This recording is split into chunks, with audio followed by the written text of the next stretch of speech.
It's my pleasure to introduce our last speaker for this session. This is Jason Torchinsky from the University of Wisconsin-Madison, who studies computational mathematics. That's very generic, apparently. You have to make it more specific for us. With Samuel Zechman, and he did his practicum at Sandia also in 2021. 2021 was a popular year for practicums for this class. Take it away. I think Gabriel is the only one who did not 2021. But anyway, hello. I'm going to be talking to you today about one of the primary thrusts of my dissertation work, which is an angular Hp-adaptive mesh refinement algorithm for radiative transfer problems.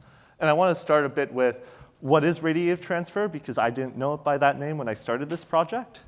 And radiative transfer is the transmission of electromagnetic radiation through a medium. It is present pretty much in any field of science that you can imagine. It's very relevant for climate in that most of the energy of the Earth system comes from solar radiation. We use it for medical imaging, MRIs, to diagnose tumors and cancer.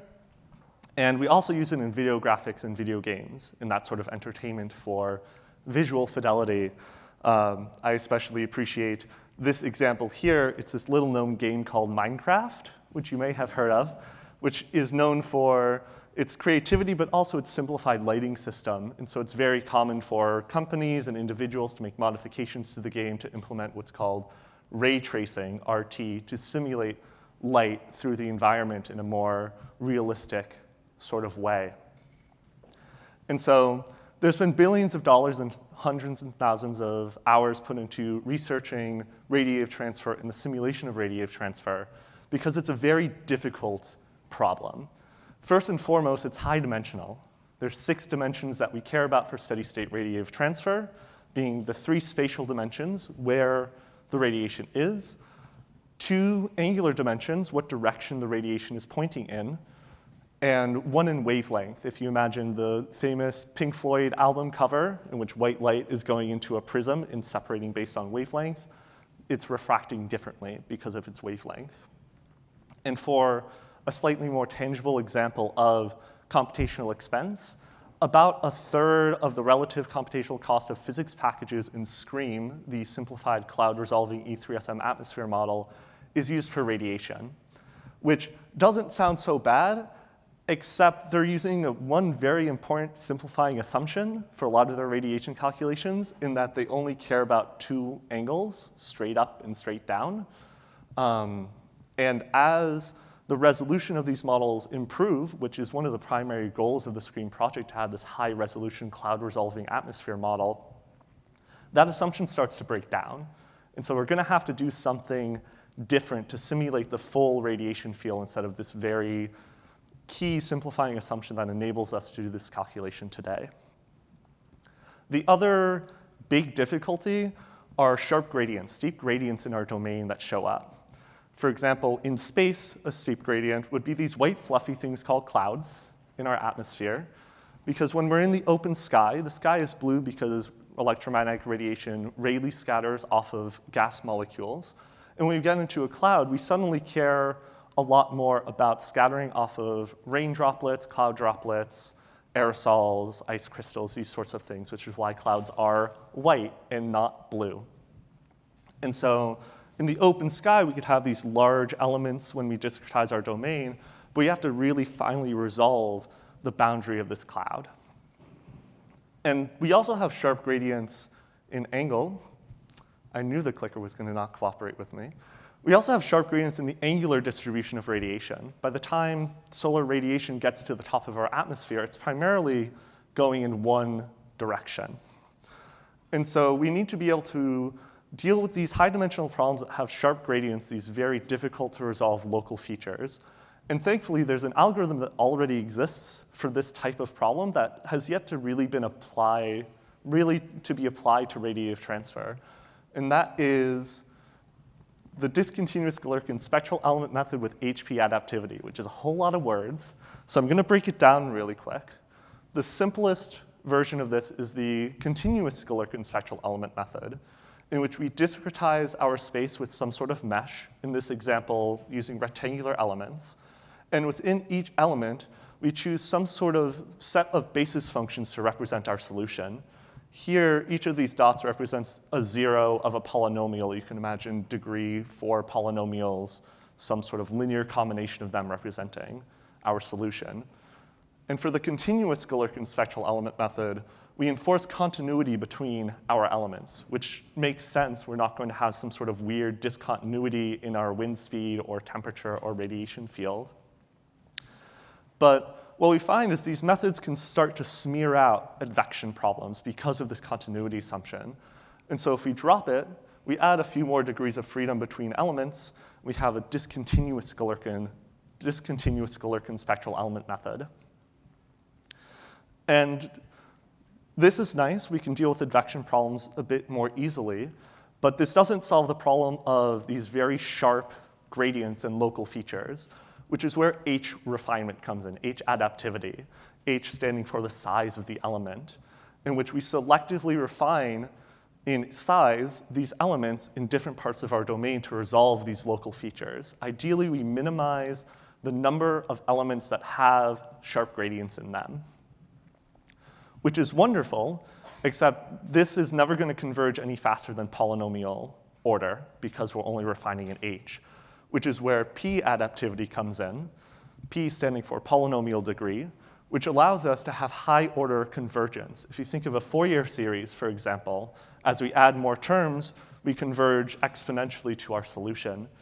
The difficulty with Fourier series, and indeed most spectral methods, is when we have a sharp gradient or discontinuity, we get what's called the Gibbs phenomenon, which we have these rapid oscillations right near the discontinuity. But as I mentioned, H-adaptivity minimizes the number of elements with these sharp gradients and ideally resolves them. And so the P-adaptivity gives us this high-order convergence on the order of P over D, where D is the dimension of the problem we're working with, in this case 6. And H gets rid of these difficult areas for our spectral method. And because we're discontinuous with how we're phrasing the problem in a weak formulation, many of the matrices that we come up with can be calculated on an element-by-element basis, meaning that this is highly parallelizable, almost embarrassingly so, so long as we don't deal with interactions between elements, which we won't for a lot of terms in our PDE. Speaking of our PDE, applying this method to our actual problem, here's the big, long equation for monochromatic steady-state radiative transfer. And to break it down, this first term on the left is propagation, the advection of radiation through the medium. The second term is extinction, radiation loss due to absorption by our medium, scattering, these sorts of effects. This third term is scattering.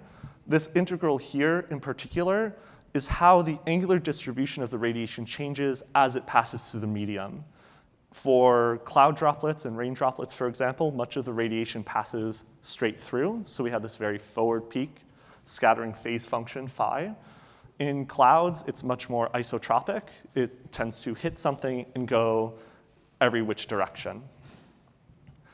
And so with this PDE, we can write it in this slightly, and on the right-hand side, black body radiation, it's a forcing term if you have a black body in your domain. Doesn't really show up in our atmosphere very often. So we can write it in this simplified form. And to create the mesh that we need for our method, we took a lot of inspiration from atmosphere models, which sort of have this 2+1 dimensional idea where they have this horizontal discretization, and in each horizontal element, they deal with an entire column of the atmosphere at the same time. So in that sense, we're going to work with two-dimensional radiative transfer in which we have two spatial dimensions in one angular dimension. And we choose our spatial mesh, and for each spatial element C, we have some sort of set of basis functions, phi and psi, to represent the spatial variability of our solution. And in each spatial element, we have an angular discretization represented with this disk, and each angular element is going to have a corresponding angular basis. And our solution in all is going to be a linear combination of products of these basis functions. And so when we formulate our problem, we're going to plug in this representation of our solution, integrate our PDE against a test function, and we're going to come up with some matrices. And a lot of these matrices actually end up looking really nice for us. This propagation term on the left, because it has a derivative of our solution, ends up with two matrices. From Stokes' theorem, we get a boundary integral and an interior integral. The boundary propagation matrix, if it wants to show up, there we go. The boundary propagation matrix here on the left doesn't have this nice structure, but the interior one is primarily block diagonal, if not truly diagonal. The extinction matrix is diagonal, and the scattering matrix is block diagonal. And so these matrices are very easy to store, very easy to compute, and very easy to invert if we want to invert them to precondition an iterative solver, for example. And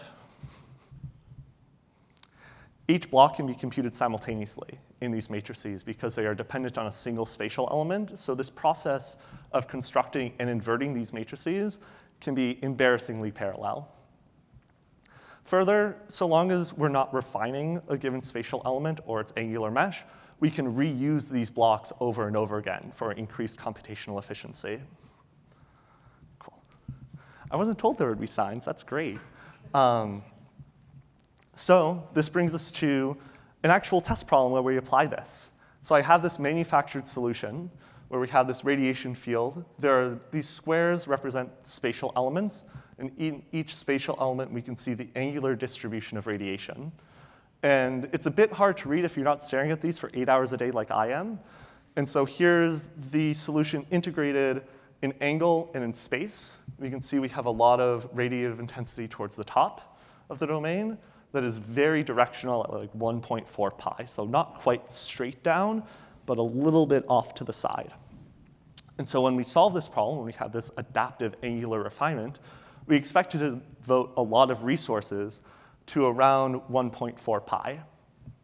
Indeed, that's what we see. This is the mesh after many, many iterations, the color representing the number of degrees of angular freedom, the number of angular basis functions in each angular element. And we can see not only have we refined in H a great deal, we've also increased the polynomial degree. And looking at the convergence across a bunch of different strategies, this in black is uniform H refinement. In orange is uniform P refinement, where we get this sort of spectral exponential convergence. They are both outperformed by our adaptive refinement. In blue is adaptive H refinement, and in green is adaptive HP refinement. And we can see it flattens out towards the bottom here because we're then limited by our spatial resolution, which thankfully has already been done.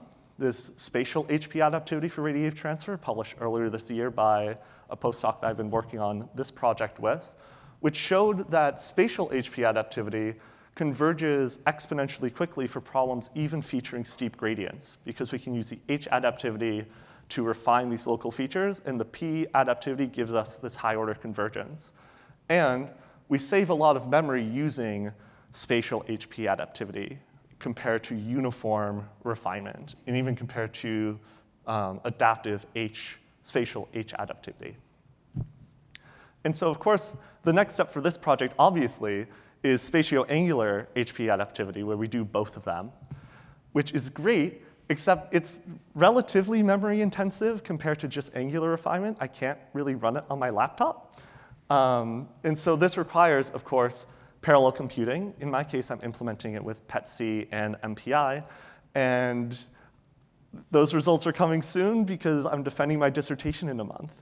So I would like to thank Shukai, who is the postdoc advising this project and the author of the spatial Hp-Adaptivity work.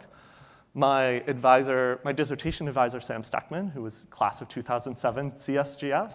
And of course, the CSGF itself. Thank you all so much.